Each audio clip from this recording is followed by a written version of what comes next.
మనం ఇక్కడ చూడొచ్చుగా, రాష్ట్రంలోని 4 వింతల్లో రామోజీ ఫిలిం సిటీ ఒకటి అట. ఇద్దరు ముఖ్యమంత్రులు. రామోజీ ఫిలిం సిటీ గురించి ఒక విషయం మీకు చెప్పాలి, ఇది చదివిన తర్వాత చెప్తా. ప్రతి రంగంలోనూ తనదైన ముద్ర వేసిన రామోజీ ఎక్సలెన్స్ అవార్డుల ప్రధానోత్సవంలో సీఎం రేవంత్ అవార్డులు పొందిన 7గురికి ముఖ్యమంత్రి అభినందనలు. రామోజీ అక్షరయోధుడు ఏపీ సీఎం చంద్రబాబు నాయుడు. సమాజానికి రామోజీరావు స్ఫూర్తి భారత ఉపరాష్ట్రపతి రాధాకృష్ణన్. ఈ జోకడం ఏందో అర్థం కాదు. రైట్, ఇక్కడ మనం చూడొచ్చు ఇద్దరు ముఖ్యమంత్రులు ఉన్నారు. ఇద్దరు ముఖ్యమంత్రులు ఏపీ టీజీ. రైట్, గురువు ఇదే అనే శిష్యుడు. రైట్, ఒక్కసారి చూద్దాం. ఇంతకుముందు ఎవరుండే మరి? కేసీఆర్ ఉండే. కేసీఆర్ అధికారంలోకి రాకముందుకు తెలంగాణ ఉద్యమం ఉవ్వెత్తున లేచి పెద్ద ఎత్తున ఆందోళన కార్యక్రమాలు తెలంగాణలో జరుగుతున్నప్పుడు ఒక మాట మాట్లాడిండు. రామోజీ ఫిలిం సిటీకి సంబంధించి అలా పేదల భూములు ఉన్నాయి, తెలంగాణ వచ్చిన తర్వాత టీఆర్ఎస్ పార్టీ అధికారంలోకి వస్తే 1,00,000 నాగళ్లతోటి రామోజీ ఫిలిం సిటీని దున్నుతాం అన్నాడు. 1,00,000 నాగలు కాదు కదా, ఒక్క నాగలి పెట్టి కూడా దున్నలేదు. కమ్యూనిస్టులు పోయి అలా దున్నుదామని ప్రయత్నం చేస్తే కేసీఆర్ అరెస్ట్ చేయించాడు. పైగా రామోజీరావును మోస్తూ రామోజీరావుకు సపోర్ట్ చేస్తూనే ఉన్నాడు కేసీఆర్ 10 సంవత్సరాలు. ఒక్క సెంటు భూమి కూడా దున్నలే, ఒక్క 1,00,000 నాగలు కాదు కదా, 1,00,000 ఇంచులు కూడా దున్నలే, ఒక్క నాగలు పెట్టి. అది కేసీఆర్. అంటే ఈ తెలంగాణ ప్రజల్ని మభ్యపెట్టి రెచ్చగొట్టే ప్రయత్నం చేసిండు కేసీఆర్. అధికారంలోకి వచ్చిన తర్వాత ఆయనతో కాంప్రమైజ్ అయ్యిండు రామోజీరావుతో. రైట్, ఇప్పుడు కూడా రేవంత్ రెడ్డి అధికారంలోకి వచ్చినాక కమ్యూనిస్టులు చాలా మంది దాంట్లో పేదల యొక్క భూములు ఉన్నాయని చెప్పేసి పెద్ద ఎత్తున పోరాటం చేస్తే దాని మీద విచారణ చేసి నిజమా కాదా, పేదల్లోకి న్యాయం చేయాలనే ఉద్దేశం లేకుండా మళ్ళీ రామోజీరావును మోస్తూ ప్రయత్నం చేస్తున్నారు. అంటే ఇక్కడ ఎవరు, అంతకుముందు చంద్రబాబు నాయుడు కూడా రామోజీరావుకే సపోర్ట్ చేసిండు. అంటే అధికారంలో ఏ ముఖ్యమంత్రి ఉన్నా రామోజీ ఫిలిం సిటీని మొయ్యాల్సిందే, జోకాల్సిందే. అంటే ఇక్కడ చూడండి, పేదోళ్ళు ఏమన్నా కానివ్వండి, ఉన్నోళ్లకు ఈ ముఖ్యమంత్రులు జోకుతా ఉంటారు అన్నట్టు. ఇంకా రేవంత్ రెడ్డి ఏం మాట్లాడిండో ఒకసారి చూద్దాం. రేవంత్ రెడ్డి ఏం మాట్లాడిండో చూద్దాం ఒకసారి.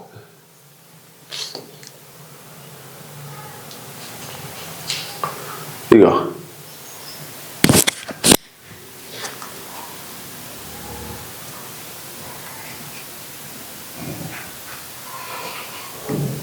హైదరాబాద్లో అద్భుతాలు ఉన్నాయి, ఎన్ని అద్భుతాలు ఉన్నాయి ఏంటి అనేది ఒకసారి రేవంత్ రెడ్డి మాటల్లో మనం విందాం. ఈనాడు తెలంగాణ రాష్ట్రం హైదరాబాద్ నగరం అంటే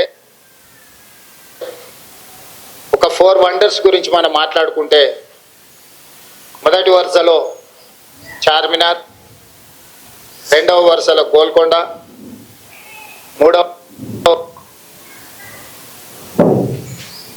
ఈనాడు తెలంగాణ రాష్ట్రం హైదరాబాద్ నగరం అంటే ఒక 4 వండర్స్ గురించి మనం మాట్లాడుకుంటే మొదటి వరుసలో చార్మినార్, రెండవ వరుసలో గోల్కొండ, మూడవ వరుసలో హైటెక్ సిటీ, 4th వండర్ కింద రామోజీ ఫిలిం సిటీ ఈరోజు తెలంగాణ రాష్ట్రానికి, హైదరాబాద్ నగరానికి ఒక గుర్తింపును తీసుకొచ్చి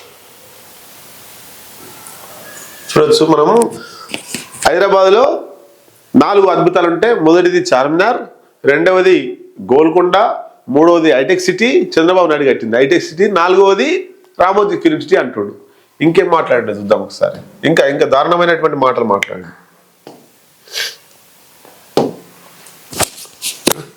అసలు మాటలు మాట్లాడాల్సింది కాదు. ఇంతకుముందు చంద్రబాబు నాయుడు గారు ఏదైతే చెప్పినరో ఈ అవార్డు అనేది ఒక గొప్ప గౌరవం, ఇంతకుముందు చంద్రబాబు నాయుడు గారు ఏదైతే చెప్పినరో ఈ అవార్డు అనేది ఒక గొప్ప గౌరవంగా భవిష్యత్తులో ఇది రాణిస్తుంది అని నేను కూడా వారితో ఏకీభవిస్తున్నా. రామోజీ ఎక్సలెన్స్ అవార్డు అనేది ఆషామాషిగానో లేకపోతే రవీంద్ర భారతిలో చప్పట్లు దుప్పట్లతోని ఏర్పాటు చేసే ఆర్టిఫిషియల్ అవార్డు కాదు అని నేను సంపూర్ణంగా విశ్వసిస్తున్నా. చూడండి, అవమానిస్తున్నాడు. ఏమన్నా అవమానిస్తున్నాడు? ఎక్సలెన్స్, రామోజీ ఎక్సలెన్స్ అవార్డులు అంటే రవీంద్ర భారతిలో చప్పట్లు దుప్పట్లతో జరిగేటువంటి కార్యక్రమం కాదు, ఇది ఇంకా దానికంటే బెస్ట్ జరిగేటువంటిది. రవీంద్ర భారతిలో కవులు, కళాకారులు, చాలా మంది మేధావులను సన్మానిస్తూ వస్తుంటారు. చప్పట్లు దుప్పట్లు కాదు, అవి గౌరవాలు. వాటిని కించపరిచేటువంటి అవకాశం ఉండదు. రామోజీ ఫిలిం సిటీని పొగడాల్సిన అవసరం లేదు, రామోజీరావును పొగడాల్సిన అవసరం లేదు. రామోజీరావు ఎవరికి పేదోళ్ళకి ఉపయోగం చేయలేదు, పేదోళ్ళ భూములు గుంజుకున్నాడు, పేదోళ్ళ రక్త మాంసాలు తిన్నాడు. అట్లాంటి రామోజీరావుని ఇల్లు మోస్తున్నారు. రవీంద్ర భారతిలో జరిగేటువంటి సన్మానాలని తక్కువ చేస్తూ కించపరిచేటువంటి వ్యాఖ్యలు చేస్తూ ఈ రామోజీ ఫిలిం సిటీని ఇంకా ఇంకా దోసుకో నువ్వు, ఇంకా నువ్వు మంచోనివే అని చెప్పి ఇండైరెక్ట్గా చెప్తున్నాడు. సో ముఖ్యమంత్రి ఆమె తప్పుడు మాటలు మానేయాలి. ముఖ్యమంత్రి ఆ రవీంద్ర భారతిలో జరిగేటువంటి ప్రోగ్రాంలు అన్నింటినీ కించపరిచే విధంగా మాట్లాడుతున్నాడు. ఇది ముఖ్యమంత్రి స్థాయికి కరెక్ట్ కాదు. మీరు జోకాలనుకుంటే వ్యక్తిగతంగా పోయి జోకండి, కానీ ఇంకొక ప్రభుత్వ కార్యక్రమాలతో కావచ్చు, కవుల కార్యక్రమాలు, కళాకారుల కార్యక్రమాలు, ఇంకా అన్ని కార్యక్రమాలను కించపరిచే విధంగా మీరు మాట్లాడొద్దు. మీరు కావాలంటే మీరు సన్మానము రామోజీ ఫిలిం సిటీలో పెట్టుకోండి. రవీంద్ర భారతికి రేవంత్ రెడ్డి రావాల్సిన అవసరమే లేదు. ఎందుకు అంటే ఎక్కడి మాట అక్కడ మాట్లాడాల్సిన అవసరం ఏముంది?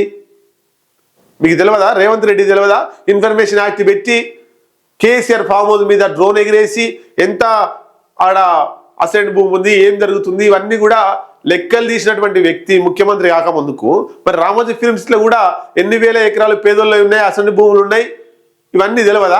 మరి ఎందుకు వాటి మీద ఫైట్ చేస్తాడు అంటే చంద్రబాబు నాయుడు అంట రామోజీ ఫిలిం సిటీకి ఉంది కాబట్టి రామోజీ ఫిలిం సిటీని ఏమనలేడు రేవంత్ రెడ్డి. ఇదంతా రాజకీయం.